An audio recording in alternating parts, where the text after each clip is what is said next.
From a position of strength. Yes, okay sir. ఇక BRS versus Jagruthi Kavitha, ఇది గత కొద్ది కాలంగా చూస్తున్నాము, మాటల దాడులు జరుగుతూనే ఉంటాయి. ఇప్పుడు తాజాగా కవిత చేసిన వ్యాఖ్యలు చర్చకు దారితీస్తూ ఉన్నాయి. బీఆర్ఎస్లోని పెద్ద నేత తన మీద కుట్ర చేస్తున్నారు అంటూ ఆవిడ స్టేట్మెంట్ ఇవ్వడం జరిగింది. అంతేకాదు నల్గొండని భ్రష్టు పట్టించిన నేత లిల్లీపుట్ నేత అని చెప్పేసి, లిల్లీపుట్ నాయకుడు అంటూ ఆవిడ వ్యాఖ్యానించి చెప్పకనే ఆ వ్యక్తి ఏంటో కూడా చెప్పే ప్రయత్నం ఆవిడ చేశారనిపిస్తోంది. ఇకపోతే జాగృతిలో కూడా ఆయన కోవట్లని దించాడు అంటున్నారు.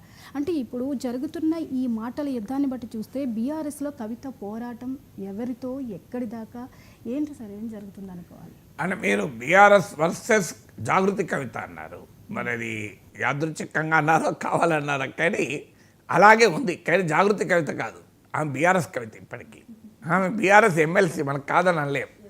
అయితే బీఆర్ఎస్ డిజోన్ చేసుకుంటోంది అనే రీతిలో వాతావరణం ఉంది, ఆమె బీఆర్ఎస్లో తిరుగుబాటు వాతావరణం ఉంది కదా అని మీరు జాగృతి కవిత అని ఉండవచ్చు.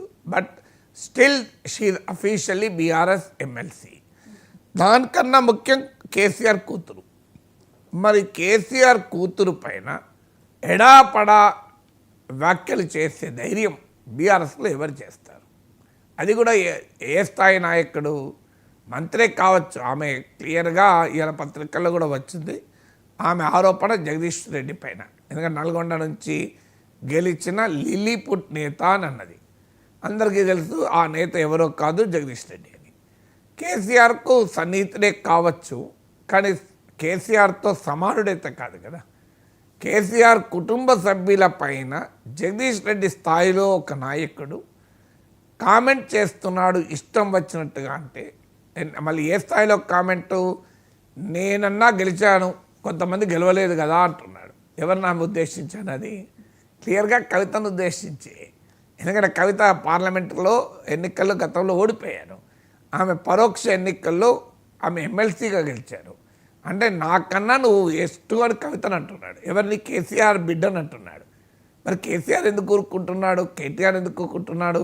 ఇవాళ కవితను అంటుంటే జగదీష్ రెడ్డి పేరు చేస్తే కేటీఆర్ని కూడా అంటాడు, జగదీష్ రెడ్డి కాకపోతే ఇంకోరు అంటారు. అంటే కేసీఆర్ కుటుంబము తెలియకుండానే తమను తాము బలహీనపరచుకుంటున్నారు. ఎందుకంటే ఒక స్టేజ్ వచ్చాక నిజంగానే కవిత చర్యలు, కవిత వ్యాఖ్యలు పార్టీకి ఇబ్బంది అయితే there is a procedure. Party disciplinary committee ద్వారా నోటీస్ ఇవ్వచ్చు. ఆమె శాసన మండలి సభ్యురాలు కనుక శాసన మండలిలో పార్టీ నాయకుడితో నోటీస్ ఇప్పించచ్చు, లేదా పార్టీ అధ్యక్షుని హోదాలో కేసీఆర్ ఇవ్వచ్చు, వర్కింగ్ ప్రెసిడెంట్ హోదాలో కేటీఆర్ ఇవ్వచ్చు, పిలిచి మాట్లాడచ్చు, లేదంటే ఆమెను సస్పెండ్ కూడా చేయొచ్చు. అవి ఏవీ లేకుండా జగదీష్ రెడ్డి మాట్లాడుతున్నాడంటే, మాట్లాడుతున్నాడని అనుకోను, ఆయనతో మాట్లాడిస్తున్నారు అన్నది కవిత ఆరోపణ. ఆమె ఎవరు మాట్లాడిస్తున్నారు అది కూడా ఇవాళ పత్రికల్లో వచ్చింది క్లియర్గా. ఆమె కేటీఆర్ను టార్గెట్ చేస్తున్నారు. కానీ మరి జగదీష్ రెడ్డి మాట్లాడుతున్నాడంటే పై వాళ్ళ అనుమతి లేకుండా మాట్లాడతాడని నేను అనుకోను. అంటే కేసీఆర్ అనుమతి, కేటీఆర్ అనుమతి లేకుండా కవిత పైన అలాంటి వ్యాఖ్యలు చేస్తారా? సో ఇది ఎక్కడి దాకా పోతుంది అంటే తెలియకుండానే కేసీఆర్ కుటుంబం తమను తాము పార్టీలో బలహీనపరచుకుంటున్నారు. ఎందుకంటే జగదీష్ రెడ్డి మంత్రి కావచ్చు, 2 టర్మ్స్, ఎవరైనా అల్టిమేట్గా కేసీఆర్ కుటుంబంతో పోలిస్తే తక్కువే కదా. ఇవాళ జగదీష్ రెడ్డి కేసీఆర్ కుటుంబ సభ్యుల కన్నా ఎక్కువ కాదు కదా. మరి తమ కుటుంబ సభ్యులపైనే పార్టీలో ఒక చిన్న స్థాయి నాయకుడు, చిన్న స్థాయి ఎందుకంటున్నానంటే కవితతో పోలిస్తే కవిత మంత్రి కాకపోవచ్చు, జగదీష్ రెడ్డి మంత్రి కావచ్చు, కానీ అది పొలిటికల్గా అందరికీ తెలుసు. బీఆర్ఎస్ ఫ్యామిలీ, బీఆర్ఎస్లో కేసీఆర్ కుటుంబమే సర్వస్వం. మంత్రా కాదా అన్నది నెక్స్ట్. మంత్రి ఎలా అయ్యారు జగదీష్ రెడ్డి? ఆయన కేసీఆర్ చలవలేకుండా అయ్యాడు, అది కూడా కవిత వ్యాఖ్యానించారు. అంటే కేసీఆర్ బలం లేకుండా మీకు జగదీష్ రెడ్డి అయ్యాడా? అయితే జగదీష్ రెడ్డి అంటాడు కవిత కూడా అయిందా అంట. కావచ్చు, కవిత కూడా కేసీఆర్ బలం లేకుండా కాకపోవచ్చు, బట్ షీఈ్ కేసీఆర్ డాటర్ కదా, కేటీఆర్ సిస్టర్ కదా. సో మీ కన్నును మీరే పొడుచుకుంటున్నారు. అది మరి ఎందుకు మరి ఎలా చేస్తున్నారో తెలియదు. ఇలా జగదీష్ రెడ్డి కవిత అంటే కేటీఆర్ని ఇంకోరు అంటారు, రేపు ఆఖరికి అందరు కలిసి కేసీఆర్ని అంటారు. ఒక్కసారి కనుక నీకు ఆ సాంక్టిటీని ఉల్లంఘించడం జరిగింది, పొలిటికల్ సాంక్టిటీ, కేసీఆర్ ఫ్యామిలీకి ఉన్న పొలిటికల్ సాంక్టిటీ వైలేట్ అయితే it is possible, anybody can comment కదా. ఆ స్థాయికి ఎందుకు తెచ్చుకుంటున్నారో తెలియదు. కవిత ఇండిసిప్లిన్ అనుకోండి, ధిక్కార స్వరమే అనుకోండి, తిరుగుబాటు అనుకోండి, this a way to deal with it కదా. మీకు ఒక పొలిటికల్ పార్టీలో ఇలా ధిక్కార స్వరాలు వినిపించిన నాయకులతో ఎలా డీల్ చేస్తారో అలాగే డీల్ చేయండి. కవితతో పనైపోతుంది కదా. ఇలా ఇప్పుడు మీరు ఆమె ధర్నా చేపడుతున్నారు. ఆమె ధర్నాకు బీఆర్ఎస్ జెండాలు ఉండవు, బీఆర్ఎస్ నాయకులు ఉండే జెండాలు ఉంటే ఎవరో తెలియదు. మరి బీఆర్ఎస్ నాయకులు ఎవరూ పోతలేరు. ఇతర పార్టీల నాయకులందరినీ ఆహ్వానించింది. వాళ్ళంతా బహుశా చాలామంది వెళ్తారు. So what does it reflect? అంటే కవితకు వ్యతిరేకమని రిఫ్లెక్ట్ అవుతుందా? 42% బీసీ రిజర్వేషన్లకే బీఆర్ఎస్ వ్యతిరేకమని వెళ్తుందా? అందువల్ల కవిత వ్యవహారంలో కేసీఆర్ డీల్ చేస్తున్న తీరు బీఆర్ఎస్కు భారీగా డ్యామేజ్ చేస్తుంది. ఎందుకంటే సెల్ఫ్ గోల్ చేస్తున్నారు. So deal with her like any other leader.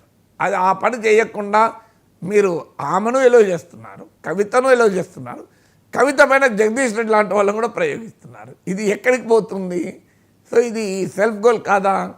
అందువల్ల politically it is self goal అవుతుంది. మీరు చూస్తుండండి. సో ఇంకొకటి, ఆమె ఇంకో పెద్ద మాట మాట్లాడారు. మా జాగృతిలో కూడా కేటీఆర్ కోవట్లున్నారన్నారు. అంటే కవిత శిబిరంలో కూడా కేటీఆర్ కోవట్లున్నారని. అంటే కవిత పైన కేటీఆర్ కోవట్ ఆపరేషన్. మామూలు ఆరోపణ కాదు కదా ఇది. కేటీఆర్ పేరు పెట్టలేదు కానీ అందరికి అర్థమవుతుంది కదా. అది ఇలా పత్రికల్లో ఫ్రంట్ పేజ్లో వేస్తారు. ఆమె అంటున్నది కవితా జగదీష్ రెడ్డిల గురించి అని. సో అందువల్ల కేసీఆర్ కూతురుకు గెలవచాతకాలే, నేను గెలిచినా అని జగదీష్ రెడ్డి అంటున్నాడు. కవిత గెలవచాతకాలే అంటే ఓకే, కేసీఆర్ కూతురు గెలవచాతకాలే, నేనన్నా గెలిచాను కదా, కొంతమంది గెలవలేదు కదా అంటే అర్థం ఏంటి? కేసీఆర్ కూతురునే కదా అనేది. అంటే కేసీఆర్ ఎంత అసమర్థుడు అని జగదీష్ రెడ్డి చెప్తున్నాడంటే తన కూతురు కూడా గెలిపించుకోలేని అసమర్థుడు అని.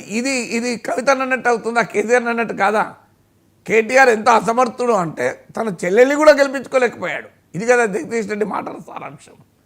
ఇంత పెద్ద మాట కేసీఆర్ కుటుంబం పైన జగదీష్ రెడ్డి అంటే ఇది ఎక్కడికి పోతుండే ఎవరైనా ఏమని అంటారు. సో జగదీష్ రెడ్డి ఎవరు కేసీఆర్ కుటుంబాన్ని అనడం అనేది లేకుండా వాళ్ళ మధ్యల గొడవల్లో జగదీష్ రెడ్డి ప్రవేశపెట్టారు.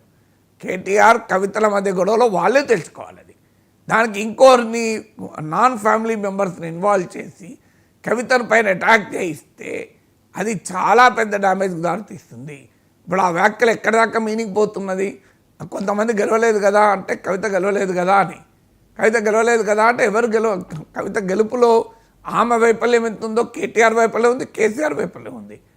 అంటే తమ కార్యకర్తల్ని, తమ నాయకులు గెలిపించుకోలేకపోవడం కాదు, తమ బిడ్డను కూడా గెలిపించుకోలేని అసమర్థులు కేసీఆర్, తన చెల్లిని కూడా గెలిపించలేని అసమర్థులు కేటీఆర్ అని జగదీష్ రెడ్డి మాటల సారాంశం అది కదా. అది ఎంత ప్రమాదకరమైన మాట కేసీఆర్ కుటుంబానికి, ఎంత అప్రతిష్ట వాళ్ళు తెచ్చే మాట. మరి దాన్ని ఎందుకు ఎలా చేస్తున్నారో తెలియదు.